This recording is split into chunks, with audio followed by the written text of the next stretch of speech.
Assalamualaikum warahmatullahi wabarakatuh. Halo teman-teman, selamat datang dan selamat berjumpa kembali di channel MD Sukses 100. Apa kabar kalian hari ini? Saya doakan semoga sehat selalu. Hari ini saya akan mereview sebuah film berjudul The Billionaire. Film ini merupakan film drama biografi asal Thailand yang dirilis oleh GMM Thai Hub pada tahun 2011. Film ini diangkat dari kisah nyata seorang usahawan muda bernama Top Itipat yang sukses jadi miliarder berkat produk cemilan rumput lautnya dengan merek dagang Thai Kenoi.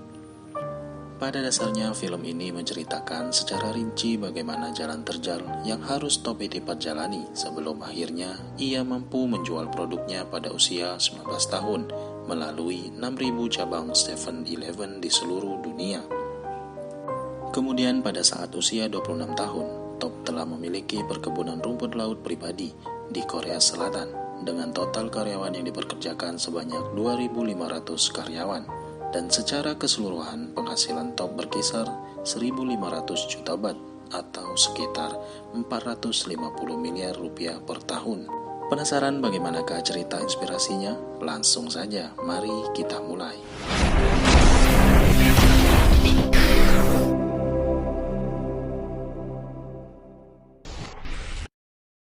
Film diawali dengan scene seorang anak muda yang datang ke sebuah bank.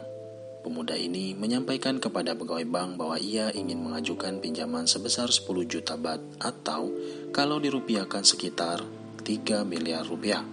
Si pegawai bank itu tampak kaget sekaligus tak percaya dengan pinjaman yang akan anak itu ajukan. Pegawai bank itu pun sangat penasaran atas alasan apa ia ingin mengajukan pinjaman sebesar itu. Ia pun akhirnya meminta anak muda itu untuk menjelaskan alasan ia ingin mengajukan pinjaman tersebut. Lalu, kisah inspirasi ini pun dimulai. Scene film memperlihatkan keadaan Top di beberapa tahun sebelumnya. Diketahui bahwa Top Itipat ternyata adalah seorang siswa SMA yang sangat gemar bermain game. Saat itu, jam pelajaran sedang berlangsung. Bukannya memperhatikan apa yang sedang guru jelaskan, ia malah sibuk bermain game online. Saat sedang bermain game online, secara tiba-tiba ada seorang player yang meminta sebuah item langka milik Top, dan ia berani membayar mahal untuk item langka tersebut. Tanpa pikir panjang, Top memberikan harga yang fantastis untuk item langka tersebut, yaitu seharga $500 Singapura. Setelah harga deal, player itu meminta nomor rekening Top. Karena Top masihlah seorang anak SMA, maka ia tidak memiliki rekening bank. Dan pada akhirnya Top pun meminjam nomor rekening pamannya. Tidak lama setelah itu Top mengecek rekening pamannya dan ternyata benar. Uang tersebut benar-benar ditransfer ke rekening pamannya. Sejak saat itu, Top pun semakin semangat dalam bisnis jual beli item langka dari game itu. Lambat laun, uang yang ada di rekening pamannya pun semakin banyak. Dan Top pun bisa membeli sebuah mobil dari uang transaksi penjualan senjata item langka itu. Seketika, ia jadi populer di sekolahnya. Banyak wanita yang coba mencuri hati Top, namun hanya satu wanita yang mampu memikat hatinya, yaitu bernama Lin. Memiliki uang yang banyak di usia muda, ternyata menjadikannya sedikit kurang memiliki etika dan tata krama. Ia pun sering menyelesaikan masalah dengan cara menyogok dengan uang. Suatu malam saat Top baru saja pulang, tiba-tiba ayah Top memarahi Top dan mempertanyakan dari mana asal uang yang dia gunakan untuk membeli mobil. Meski Top telah menjelaskan bahwa uangnya berasal dari game, ayah dan ibunya tetap tidak mengerti dan tetap memarahinya. Beberapa tahun berlalu, Top pun kini telah lulus SMA dan dia sedang berusaha untuk lulus di universitas negeri. Keluarga Top ingin ia masuk ke universitas negeri agar biayanya tidak terlalu mahal dibandingkan dengan universitas swasta. Namun apa daya, otaknya tak mampu dan hasilnya pun ia gagal. Top memandangi isi rekeningnya yang semakin menipis. Ia pun berniat untuk menjual kembali item langka di game online miliknya. Namun masalah barunya pun muncul. Saat itu, akun game yang biasa ia gunakan untuk berbisnis item langka tanpa diduga telah di-banned oleh admin game online tersebut. Akun game online Top di-ban dikarenakan akun tersebut dianggap telah melakukan penyalahgunaan untuk kepentingan komersial. Kondisi ini tentu saja sangat berdampak pada kondisi keuangan Top. Top pun mulai memutar otak bagaimana caranya agar uang yang sudah menipis itu bisa bertambah kembali.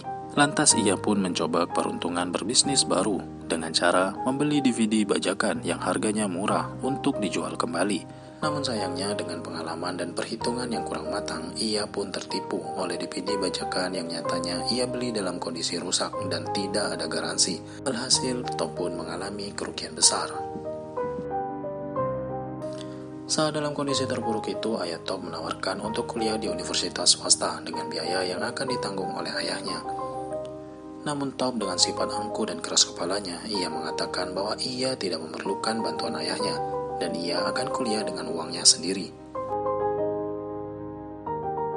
Top akhirnya masuk ke universitas swasta dengan biaya yang ia dapat dari menjual jimat keluarganya di sebuah toko gadai. Suatu hari Top absen dari mata kuliahnya untuk mengunjungi Lin di ruangan teater. Top mengajak Lin jalan-jalan, namun Lin menolaknya karena ia sedang sibuk untuk latihan.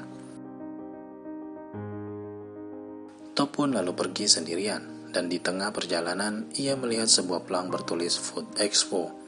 Top lalu datang ke sana dan melihat-lihat mesin pembuat makanan. Lalu terbesitlah bahwa ia ingin menjadi pengusaha makanan. Lantas, ia membeli mesin pemanggang kacang, karena jajanan kacang sedang booming-boomingnya kala itu di Thailand. Ia membeli mesin itu seharga 50.000 baht. Karena keputusan Top yang membeli mesin kacang tanpa memberitahu orang tuanya, akhirnya ia pun dimarahi oleh ayahnya. Ayahnya mengatakan bahwa di pasar mesin seperti itu dijual seharga 30.000 baht. Namun itu tidak membuat Top putus asa. Kali ini ia lebih sering masuk ke kelas bisnis dan perdagangan untuk menambah wawasan tentang bisnis. Selain itu, ia juga berfokus pada usahanya yang baru ia bangun. Seringkali Top menitipkan mata pelajaran kepada temannya untuk direkam dan dia pergi keluar untuk mensurvei lapangan. Top mengunjungi beberapa pedagang kacang di pasar guna menanyai resep cara pembuatan kacang panggang yang enak. Ia pun mencatat semua informasi yang ia dapat dan mencoba mempraktekkannya di rumah. Setelah dinilai oleh keluarga, kacang buatan Top enak dan mendapat pujian dari teman ayahnya karena rasa kacangnya yang enak, Top pun akhirnya memberanikan diri membuka stand untuk menjual kacang panggang bersama pamannya di sebuah mall. Di hari pertama ia berjualan, kacang buatannya hanya terjual beberapa porsi saja. Top kembali memutar otak bagaimana caranya agar kacang buatannya dapat terjual habis. Ia pun memberikan saran kepada pamannya untuk berteriak-teriak memanggil dan menawarkan kacangnya kepada pembeli. Selain itu, di hari kedua, Top kembali melakukan survei lapangan di sebuah pasar tradisional, sembari menemani Lin berbelanja. Di hari kedua ini, pamannya mengabarkan bahwa kacangnya justru tidak ada yang membeli sama sekali. Di pasar itu, Top pun kembali mencari tahu dan mencatat hal-hal apa saja yang kira-kira dapat meningkatkan penjualan kacangnya. Lalu, sekilas ia terfikirkan tentang tata letak lokasi stand penjualannya yang tidak strategis, di mana pengunjung yang lewat tidak terlalu ramai di posisi stand yang sekarang. Lalu tanpa pikir panjang, akhirnya Top pun meminta pindah ke pintu utama kepada pengurus mall, agar banyak orang yang melihat produknya dan dapat menjual lebih banyak produknya. Keesokan harinya ketika Top sedang melaksanakan ujian di kampus, tiba-tiba HP-nya berdering. Dosen pengawas memerintahkan untuk mematikan HP itu dan tidak boleh diangkat. Karena kalau Top mengangkat telepon tersebut, ia harus keluar dari ruangan. Saat dilihat ternyata yang menelpon adalah pamannya. Top awalnya galau antara memilih ujian atau mengangkat telepon pamannya. Namun pada akhirnya ia lebih memilih mengangkat telepon tersebut sembari keluar dari ruangan ujian. Pamannya mengatakan bahwa dagangan kacang panggangnya diserbu oleh pembeli. Mendengar hal itu, Top semakin semangat dan saat tiba di stand ia pun membantu pamannya berjualan. Lalu dengan perhitungan dasar dan tanpa pikir panjang, Top mulai memikirkan dan mengatakan pada pamannya bahwa ia ingin membuka cabang baru. Tapi pamannya mengingatkan untuk tidak terburu-buru. Namun Top dengan keberaniannya sebagai jiwa muda tak mendengarkan saran pamannya dan ia pun kembali membeli mesin baru yang kemudian membuka cabang baru. Suatu ketika Lin datang ke stand milik Top. Lin marah karena Top tidak memberitahunya. Lin langsung mengingatkan Top bahwa ia sudah terlalu sering tidak masuk kuliah. Ia memperingatkan untuk memprioritaskan kuliah dan belajar, karena bagi Lin belajar lebih penting dan bekerja bisa nanti-nanti saat sudah tamat kuliah. Lin pun berjanji akan membantu Top jika ia kesulitan dalam belajar. Setelah beberapa hari Top bahagia atas keberhasilan Top menjual kacang panggang buatannya. Akhirnya kendala pun mulai menghampiri. Asap dari mesin kacang panggang Top lambat laun mulai menggumpal mengotori atap mal. Hal ini tentu saja membuat manajer mal menegur Top. Ia mengatakan jika begini terus pihak mal akan memutus kontrak dengan Top. Mau tidak mau, Top harus membersihkan atap tersebut. Akhirnya pun Top mulai membersihkan atap mal tersebut dengan ditemani oleh ibunya. Namun sayang waktu yang diberikan tidaklah cukup untuk membersihkan asap dari atap mal itu. Satpam mal pun menegur dan menyuruh Top untuk segera pulang. Kemudian tanpa basa-basi Top langsung mencoba menyuap satpam itu. Namun tak terduga oleh Top ternyata satpam itu tidak mau.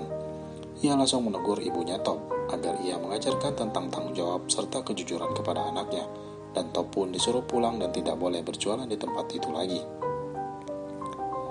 Di tengah kemarahan Top yang memuncak, tiba-tiba ibu Top memberitahu bahwasannya keluarganya akan pindah ke luar negeri untuk memulai hidup yang baru karena ayahnya terlilit utang yang sangat besar. Top pun semakin marah, sedangkan ibunya hanya mampu menangis.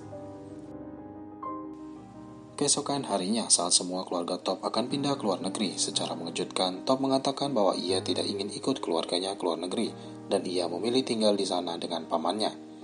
Top meyakinkan orang tuanya dan berjanji akan menjadi orang sukses dan membantu perekonomian keluarganya. Mereka pun akhirnya berpisah.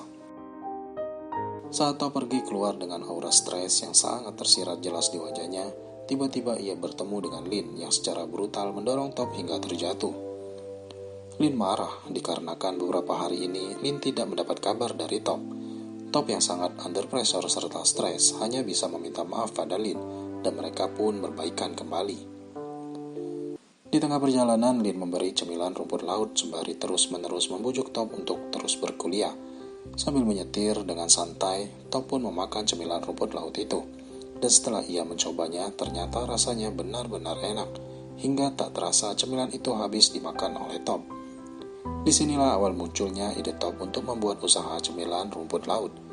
Akhirnya ia mulai mencoba menggoreng rumput laut sendiri. Satu demi satu ia goreng, namun rasa dan teksturnya berbeda dari yang pernah ia makan. Rumput lautnya terasa pahit dan mudah basi, tidak bisa bertahan lebih dari 3 hari. Lalu Top pergi ke Fakultas Ilmu dan Teknologi Pangan di suatu universitas untuk mengetahui bagaimana caranya agar makanan tidak mudah basi. Dan ia diajarkan oleh salah satu guru besar di sana. Dikatakan bahwa jika cemilannya ingin awet, maka Top harus memvakum cemilannya agar udara tidak masuk ke dalam kemasan dan dapat menghambat pertumbuhan bakteri yang dapat mengakibatkan cemilannya mudah basi. Akhirnya Top pun menjual mesin kacangnya untuk membeli mesin vakum dan beberapa dus rumput laut. Pamannya mulai menggoreng rumput laut itu kembali, namun hasilnya tetap tidak enak.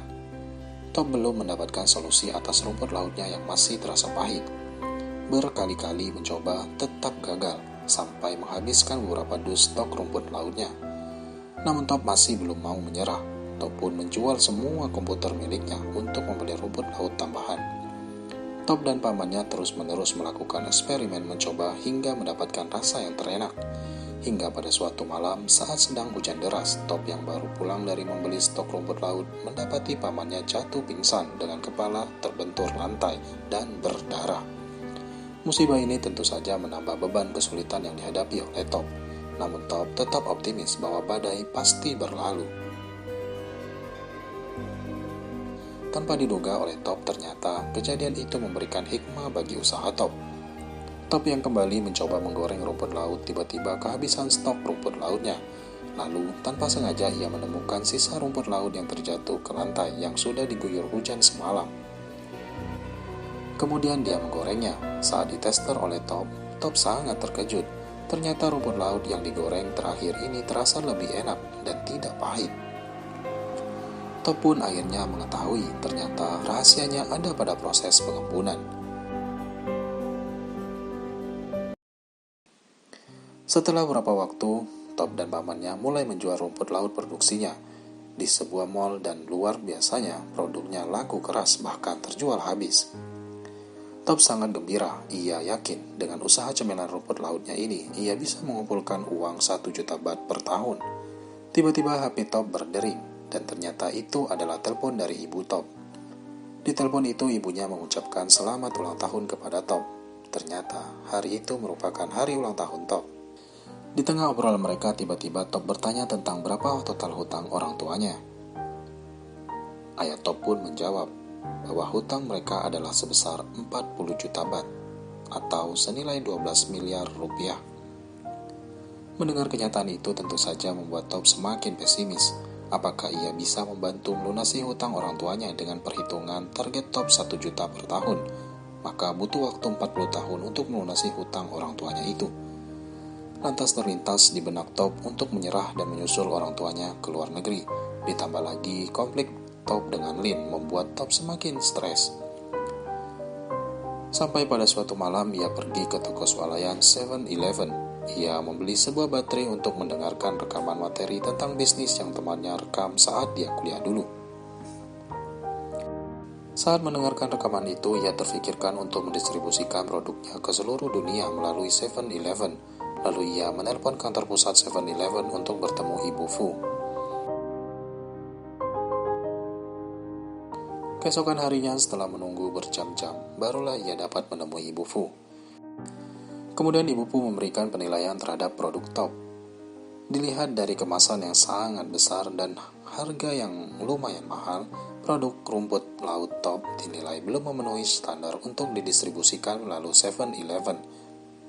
Top pun sangat kecewa dengan hasil pertemuan itu, dan ia pun kembali ke rumah. Ketika pulang ke rumah, ternyata Lin sudah ada di depan rumah Top. Dikarenakan Top yang sangat stres dengan keadaannya, ia pun melampiaskan amarahnya kepada Lin, hingga terjadilah pertikaian di antara mereka berdua. Kemudian Top kembali bangkit. Top mulai merombak kemasannya dan memecahnya menjadi kemasan yang kecil dengan harga yang lebih murah.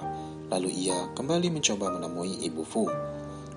Kali ini kesabaran Top benar-benar diuji. Top harus menunggu berjam-jam untuk bertemu Ibu Fu. Sampai akhirnya ia pun menyerah. Produknya pun ia berikan kepada petugas jaga lift kantor itu. Tanpa disadari oleh Top, nyatanya keberuntungan masih memihak pada Top. Produknya yang ia tinggalkan di dalam lift ternyata diambil oleh karyawan kantor 7-Eleven, lalu dimakan oleh karyawan-karyawan yang lainnya, termasuk Ibu Fu. Berkat kejadian hari itu, akhirnya Top dipanggil kembali oleh Ibu Fu untuk membahas produknya dan tanda tangan kontrak dengan perusahaan 7-Eleven. Dalam pertemuan itu, Ibu Fu menawarkan kerjasama dengan syarat Top harus punya pabrik yang layak, dan ia ingin dalam 2 bulan Top harus mengirimkan produknya sebanyak 72.000 pieces, atau minimal 80% harus terpenuhi oleh Top. Jika Top tidak bisa, maka kontraknya akan dibatalkan. Lalu film kembali memperlihatkan Top berada di bank. Ternyata inilah alasan dan maksud Top untuk meminjam uang dan bercerita panjang lebar pada karyawan bank di scene awal. Namun apa daya, umur Top yang masih 19 tahun dan hutang ayahnya yang menumpuk, ia tetap tidak bisa meminjam uang di bank tersebut, padahal sedikit lagi ia akan bisa mewujudkan mimpinya. Ia pun kembali berpikir keras bagaimana caranya mendapatkan dana untuk pembuatan pabriknya. Di tengah kondisi keuangan dan mental Top yang terpuruk, tanpa sengaja saat berada di stasiun, Top melihat Lin sedang bergandengan tangan dengan pria lain. Hal ini tentu saja semakin membuat Top terpuruk. Ia semakin membulatkan tekadnya untuk membangun sebuah pabrik untuk produksi produknya. Lalu ia terfikir akan tentang gudang lama milik ayahnya. Akhirnya, ia dengan pamannya pun membuka paksa gudang lama milik ayahnya itu dan menyulapnya menjadi pabrik dengan uang yang ia dapat dari hasil menjual mobilnya. Kali ini Top benar-benar mempertaruhkan segalanya. Ia tak mempunyai apa-apa lagi selain harapannya pada produk rumput lautnya ini akan berhasil. Dan hari inspeksi pun dimulai. Petugas kelayakan pabrik mulai menyurvei pabrik milik Top. Pada dasarnya, ada banyak koreksi di sana-sini pada pabriknya. Namun Top berhasil meyakinkan petugas itu dan berjanji akan memperbaikinya. Ketika petugas inspeksi telah selesai dengan tugas mereka, Paman Top memberikan sebuah amplop kepada Top untuk menyuap petugas inspeksi tersebut. Namun Top yang sekarang ternyata sudah berubah. Ia tidak mau lagi menyuap orang. Ia ingin berhasil dengan cara yang baik dan benar. Top mendapatkan kabar melalui Fake Smile, dan hasilnya pabrik Top lulus uji kelayakan makanan. Dan kini ia harus mengejar target 72.000 pieces produk rumput lautnya untuk dikirim ke perusahaan 7-Eleven. Hingga tibalah pada hari yang ditunggu-tunggu. Di pagi buta, terlihat Top dibangunkan oleh pamannya untuk pergi mengirim produknya ke gudang 7-Eleven sebelum terlambat. Ketika akan berangkat, Top memeluk erat pamannya sembari diiringi butiran-butiran air mata. Tom mengucapkan terima kasih banyak kepada pamannya karena sudah membantunya sampai sejauh ini. Tom pun berangkat, berpacu dengan waktu. Namun sial bagi Tom, ternyata sesampainya di sana ia telah terlambat selama 1 jam. Tom memohon kepada pimpinan gudang di sana dengan sungguh-sungguh, dan Tom memberitahu bahwa ia baru saja menyelesaikan packing produknya jam 5 pagi. Pada akhirnya, karena melihat hidung Top berdarah, petugas itu pun memberikan kesempatan kepada Top, dan produknya pun diterima. Pagi itu pula Top menelepon ayahnya sambil menangis diiringi sinar matahari pagi. Ia berkata, "Ayah, ibu, sekarang kalian boleh pulang." Dan film pun berakhir. Bagaimana teman-teman? Sangat menginspirasi bukan? Dengan segala kompleksitas syarat makna yang ditampilkan, film ini sangat menginspirasi dan sangat memotivasi, khususnya bagi pengusaha-pengusaha muda. Secara keseluruhan, film ini mengajarkan bahwa sesulit apapun kondisimu, teruslah selalu semangat berjuang dan jangan pernah menyerah. Jika kamu menyerah, maka habislah sudah. Dan jika tidak ada seorang pun yang percaya padamu, maka kamu hanya perlu mempercayai dirimu sendiri, karena pada dasarnya hanya butuh satu kesuksesan untuk menutupi ribuan kegagalan. Dari segala aspek yang direview, saya pribadi memberikan rating 9,5 dari 10 untuk film ini, dan sangat merekomendasikan kepada teman-teman untuk menonton film ini. Oke teman-teman, itu saja review film The Billionaire kali ini. Terima kasih sudah menonton sampai menit ini. Saya sangat-sangat menghargai segala support yang teman-teman berikan kepada FD Sukses 100. Kepada teman-teman yang baru subscribe, selamat bergabung. Semoga apa yang disajikan FD Sukses 100 dapat menghibur kalian semua. Jika suka pembahasan dari FD Sukses 100, jangan lupa subscribe, like, dan share video ini. Karena subscribe, like, dan share dari kalian dapat membantu perkembangan channel ini. Sampai jumpa pada review berikutnya. Wassalamualaikum warahmatullahi wabarakatuh.